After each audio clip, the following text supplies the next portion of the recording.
So we are back again to another PCP session for MA Political Science class, and now we are going to talk about politics in India. That is the second course of your MA Political Science at Mata Tirtha Sundari Open University. Okay, so let us start today's class again.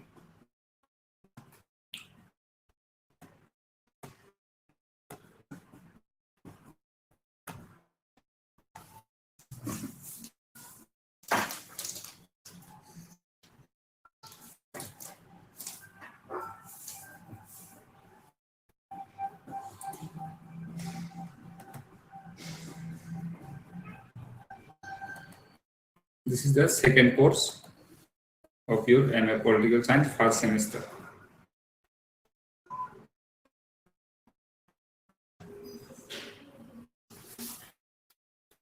So welcome to Mata Tirtha Sundari Open University. This is MA Political Science program. I am your faculty Panpur Devarma, assistant professor.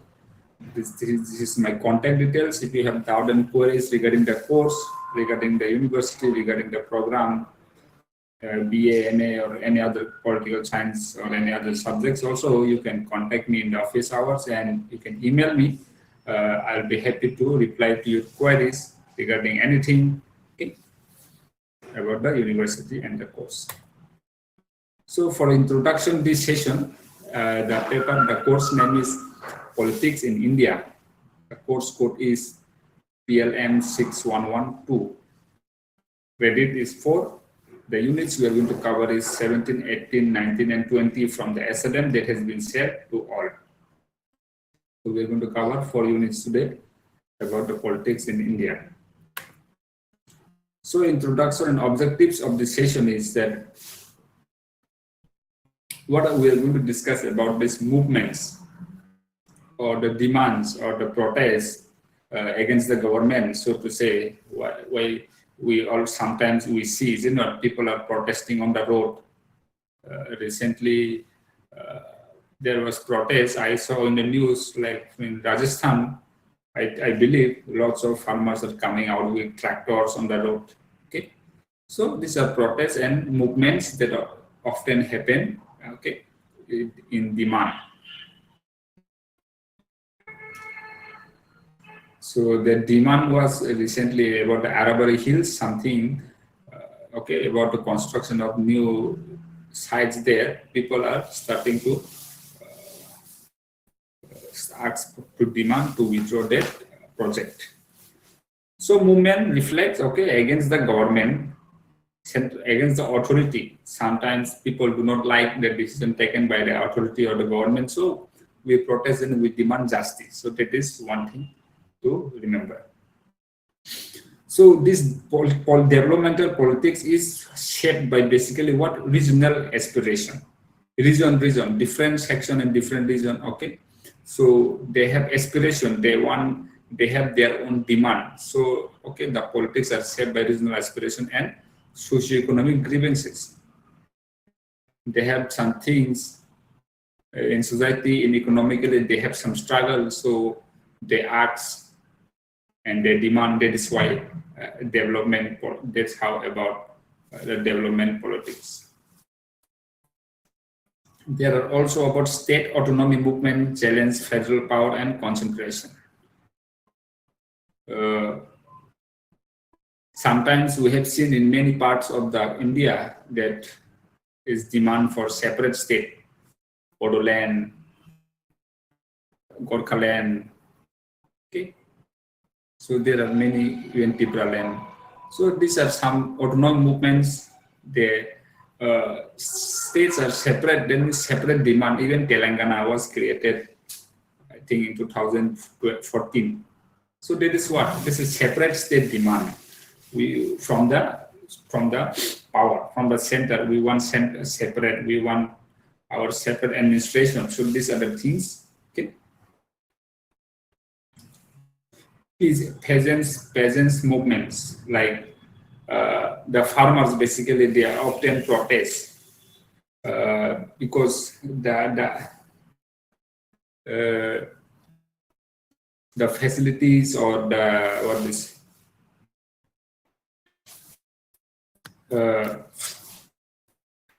the requirement of the farmer is not whenever the farmer requirement is not met or not addressed, farmers they often protest. Sometimes crops failure, drought, okay, flooding. Sometimes these times also problems happen. So sometimes the government needs to provide something, subsidy and all. So sometimes even the farmers they protest. We are also going to talk about industry and labor movements, control, exploitation, and modernization. Okay, industry और जो labour है उनका जो movements है उनका movements against exploitation है modern age में we can see that this industry workers are often exploited by their owners, so that also was their demands. So these things we'll be discussing in today's lecture. So first is unit 7, state autonomy movements overview. When did it start? Emerged when regional ruling classes felt central authority harm interests. Region, that means in different part of India, basically far away from Delhi, like maybe Northeast or maybe South India or other parts. One was sometimes what they have observed is that the central government and the demand of these people are not different, are not the same. So that is why sometimes regionally, that means those who are the leaders from that area, particular area, sometimes they feel that the central government is against their demands, like they are acting against the will of the people. So that time state autonomy movements happens. Okay, so political component include governors appointment and state dispensation Article 356. So what are the other reasons why the state autonomy movement happen is because the central is always trying to control the state. There is a thing like governor. The governor is what basically he is seen that the governor is actually the agency of the central government. Central government का agency वो state में बैठा हुआ है जो state क्या काम कर रहा है वो देखता रहता है and try to control direction we can say that so that is also one reason the states are getting some kind of anger or anything, like they don't want to be under the control fully. Okay, they want some autonomy. Also under Article 356 of the Indian Constitution, it is said that the state can be dismissed, that states can be declared as emergency. It is power of the central government or the governor. So that give power to the central government over the state. So that is why states sometimes they get angry that the central government is trying to control them always. So that is also there. So the major peak period, the major autonomous movements that ever happened was in 1967 to 1969. 1977 to 1979 during the Congress decline. So these demands were most popular during that time. Okay. So what are the regional parties that are basically engage in this autonomous movements? AI, B.Tech, that is in South India, I think in Tamil Nadu, and Akalidal in central India. So they want state power. Okay, the first thing about it, the state should be independent and powerful. Obviously, we as a nation should be united, but it is also important that the state should be powerful according to them. State is not less. You should not assume that central government can do whatever they want. The state also deserves its power. Okay, left democratic parties are not for radical democratic reforms. Okay, those who are left. So leftists, basically, it is the Communist Party. Sometimes what their demand is that they want to bring changes in society. They are left. Those are left government. Those are left ideologically inclined people. जो left ideology में believe करता है, they always want to bring changes in society. So sometimes they want autonomy so that they can bring changes. Sometimes if you want to make a change also, you cannot make change because central government, you have to see what will be their response. Okay, so that is the thing. When they want to bring change, they cannot change something. That's why they get. What are the characteristics? Okay, what are the reasons? Also, we can say is that financial dimension. Okay, state doesn't have that much money. We are all dependent on the state. So, I mean, through a center. So that is one reason. Financial issue, fiscal imbalance. How the central government is taking all the tax money, excise and custom. So there is one issue that the central government is having like a control because the center is having all the money, income tax and all, everything goes to it. So there is one more reason. Demands were questioned through Sarkariya Commission. Okay, Sarkariya Commission was there. So this is one commission that suggested that the state should be given its rights. Coalition of different parties. Okay, so what are the reasons? Coalition. When two parties or three parties come together, they complement each other, they help each other in demanding the autonomy movements. So what happened is that after 1990s coalition politics, it has now reduced. This state autonomy movements now it is no more. It has reduced a little bit after 1990s. Okay. So that is about the state autonomy movements when they want to get some independence, something like that.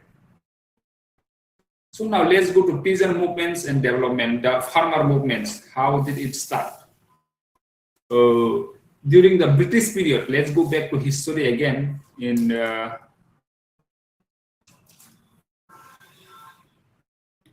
1923, there was Santhal rebellion, Maratha uprising in Bengal teen and struggle. Okay, basically during that time, the British government, we can say that they were, kind of exploiting the farmers of the country.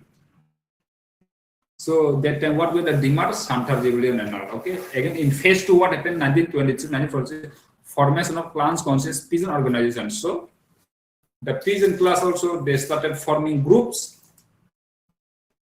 And their class, they are now more conscious, they are more aware of their rights. So again, it started post-independence. What happened? Struggle, dispel land reform, green revolution. Okay, after independence in 1947, the demand did not increase. It keeps on going. Even though green revolution was there, green revolution is very important. I want you all, those who are learning today, to learn about the green revolution. What happened is that after India got independence, India was hugely poor. We can say that because the British took majority of the resources from India, is it not? So that time India was struggling, so to say. So what happened is that green revolution helped us. Our farming was cropping and farming. It helped us a lot in reviving ourselves. Okay, so that is one thing.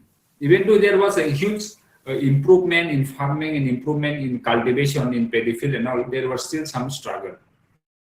So what happened is that for the farmers, communist leader through the organization All Indian Kisan Sabha, they organized one group, and those who are landless labor, जिसके पास जमीन नहीं है, उनसे group करके वो लोगों ने demand किया था. Okay, before when the demand of the farmer, before they were very revolutionary, more demanding, more aggressive, you can say. But now it is more like a rules and regulation was legislated. That means in a formal method, people are demanding now. What are the landmark? Champaran Satyagraha, Gandhiji non-violent protest against Hindu cultivation. Okay, again let's go back to pre-independence period. In 1917 and 18, Gandhiji led a protest non-violent against Hindu cultivation was being forced to people. Indigo is basically cash crop. That means it's all about money, but it is not helpful to the farmers. So that's why Gandhiji protested against the British government. Tebaga movement 1940, Bengal sharecropper reduced land hairshare from half to 1/3.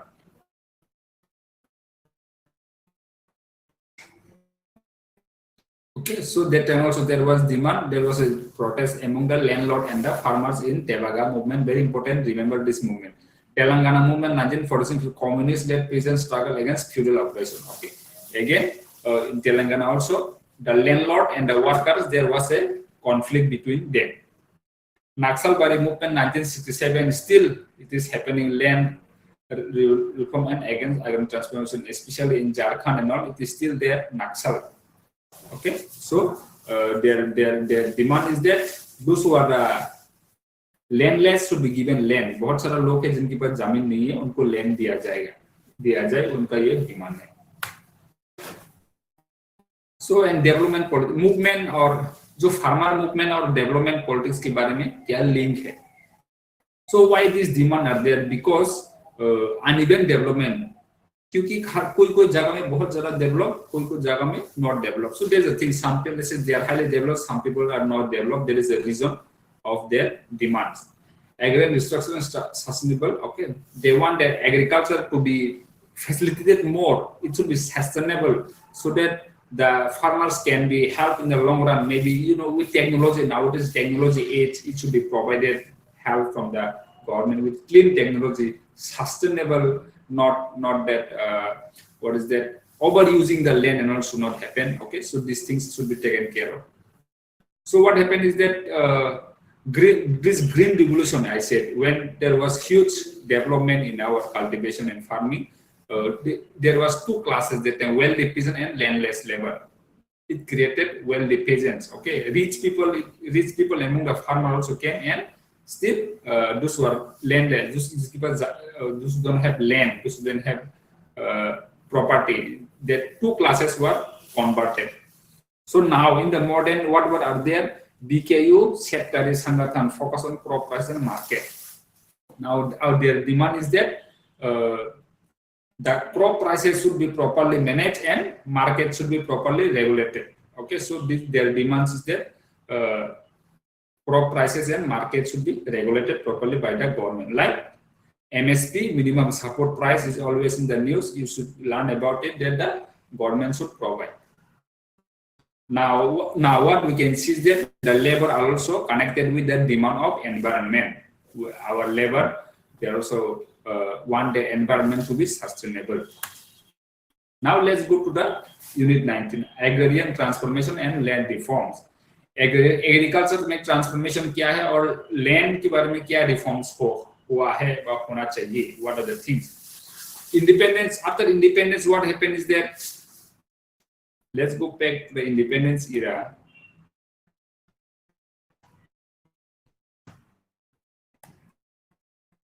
Okay. After independence, what happened is that the rules and regulation made by the government was trying to abolish zamindari and feudal system. Zamindari and feudal system is basically talking about this landlord. There are many people, very rich people, they have so many land. Okay, so there is they were like the feudal lord, they were like the raja of that area, because everything is under their control. They are very rich, so they try to reduce it. So the government took some land and give it to the people who doesn't have the land. Okay, tendency protection of tenant and fair tenant regulation. Okay, so what are the reforms? What are the changes made by the government? Was that those who are living in rent, they have been given some right that they should not have to give over money to the owner and all. Okay, so that was the one protection. Land ceiling, that everybody should not have one person cannot be the owner of India, right? One person cannot be owner of one state. The land should be distributed equally to the people. Everybody should have the land to live. One person should not hold 10 kilometers of land. No, that is not acceptable in modern days. It should be distributed among the people. So green revolution, what is green revolution? Linked to agriculture, technology and input. Okay, so technology was very much helpful in bringing the green revolution. There is one thing we should always remember, that unequal income.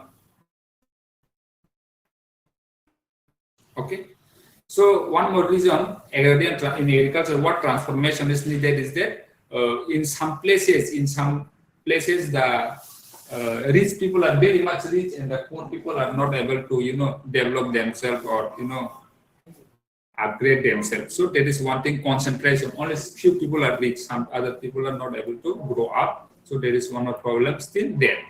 These are the things about in agriculture, what kind of things have been made and what are the reforms that have been brought regarding the land, regarding the property. So what happened after changing these rules and regulation after Green Revolution? What happened? So Jamindari system was abolished. No, the owner, the big landowner, their system was abolished, and power structure. Now there was little bit distribution of power. Okay, started to be distributed among the people. With Green Revolution, our agriculture started to grow, but sometimes we can see that only some people was able to benefit from the Green Revolution. Many people still did not get benefit, and they still suffer. Rich of Kulaks, well, the peasants in Punjab, Haryana, especially Western UP, in this place, there are people who are very rich farmers, and there are people very poor farmers. So there is still not equality in those areas. What happens is the intensive degradation. Just now I said it should be sustainable. Even though we are farming and producing the crop, it should not be that it is going to hurt us in the long run. We should think for the future whether this land can be used in the future again or not. Persistent landlessness among marginalized cultural workers. So there are still problems that some people still do not have this land. Okay, the issue is still there after the agricultural reform and land reform. In the last unit, what we have is that about industry and labor development framework. Regarding the industry and labor, this are worker industry and how development is happening in India. Let us see. After independence, what happened is that all the industry, most of the industry, they were actually by the government. It was government owned. It is called industrial policy resolution. Heavy industry and self-reliance. What India as a country try to do was try to produce heavy, big industries, and we want to be self-reliant, not independent on other countries and all. What happens is that labor for worker ASM. So in the labor, regarding this labor, those were worker. जो काम करते हैं, जो काम करके industry वगैरह में factories में उनका डिमांड क्या था? राइट्स, अधिकार, wages and working condition. Sometimes their working condition is so bad, dirty place or sometimes risky place with no proper equipment like helmet, hand gloves, and all is very much important when you are working in an industry. They have their rights. Sometimes it is not be exploited that you have to be work every day, giving very small money. So these things were the demands in industry. Okay, so what is the reason? Another reason here is that, see, what is the problem in industry is that we want to develop our industry. But to develop our industry, we need to work hard. So who is going to work hard? The workers and the laborers. So if the workers and laborers are working very hard, sometimes their right is also exploited. Is it not? They have to overwork. So that thing we have to balance. We want to develop, but we also have to see the health and financial condition of the workers. So that is one problem in the industry. In India, one more problem is that regional disparities is very much common. Some regions are very much developed, some places, some states are not developed. So there is one more problem still yet to be addressed. Okay. So let's see what are the movements, what were the protests in India regarding this labor. Trade unions, those were trade unions, they organize strikes for job security and fair wages. Okay, some unions, organization, they want job security and fair wages. It is not that he will remove you whenever you want the honor.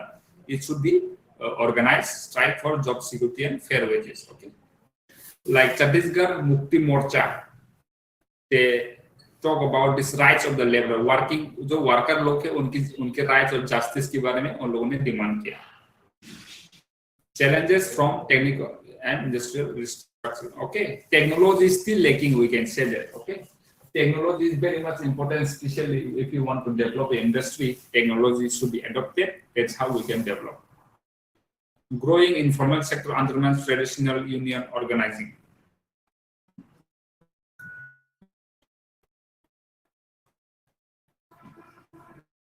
The informal sector भी grow हो रहा है, जो those who are not well established, their sector is growing in present day world. Labor politics से is the political coalition. So labor जो worker है India में, when they protest, when they demand, when they participate in politics, they also form political parties and even coalition government. Sometimes the things we have seen in India. Okay. So these are the things we have discussed today. In conclusion, movement, liberation struggle, and centralization. So this movement, do you think that people are enjoying when they come and do the roadblock or train blocking? They come and protest in Delhi for 1 month, 2 months, 1 year, even, do you think they just enjoy and come? No, they have their genuine struggle because the government is not answering to their questions. The role of the government is to govern, to regulate the country, to help everybody, the welfare, to provide good living to the people. So if the farmers, India is a majority agriculture country, most of these things come from agriculture. So the farmers, they always have their demands and it should be addressed. Okay, against centralization exploitation. Sometimes the worker their rights are exploited because the owner are exploiting them, making them to do overwork and less money. So that thing is still there. Movements. Always remember peasant movements, labor movements. Okay, these are the things. State autonomy, peasants, labor, and government movement interconnected. So state autonomy, those who are demanding for separate state, those who are the farmers, those who are laborers, environment movements are interconnected. These are all interconnected because they have one common, so to say, demand, that is stop the exploitation. Stop the exploitation. Torture karna ban karo. We are not able to, live a good life. We need some changes. So these are the demands you will see. Common. Development politics shaped by competing regional and class interests. So development कैसे होगा? How do we develop? What are the developed politics? Is regional and class interests. Okay, the region, the state, area, or place, they have their interests. So that is how they have demand for development. So in country like India, to be a federal system, what is required is decentralized democratic accountability. Every answer should be given to the people. What the government is doing, what the government is not doing. So it is there that decentralized power should be distributed. Power should not be given only to one person or one group of people. Power should be shared among all people. That is how India can develop in the future. So we also need that if you want to develop your country, we should make development in such a way that it is sustainable and going to help us in the future, and environment should be protected. So these are the things, okay? We have discussed today about movement, struggle against centralization, the state autonomy, peasant, labor, environment movements. In some regions, who are the main players is class, those who are high class or those who are some class, and regional powers, they are the main components. For a country like India in a federal system to work, we need power distribution and democratic accountability. We want to know transparency, what the government is doing, what the government is not doing for its people. Sustainable development should be there, environment protection should be there. So we have come in the question and answer session now. If you have any queries, I'll be happy to answer your questions.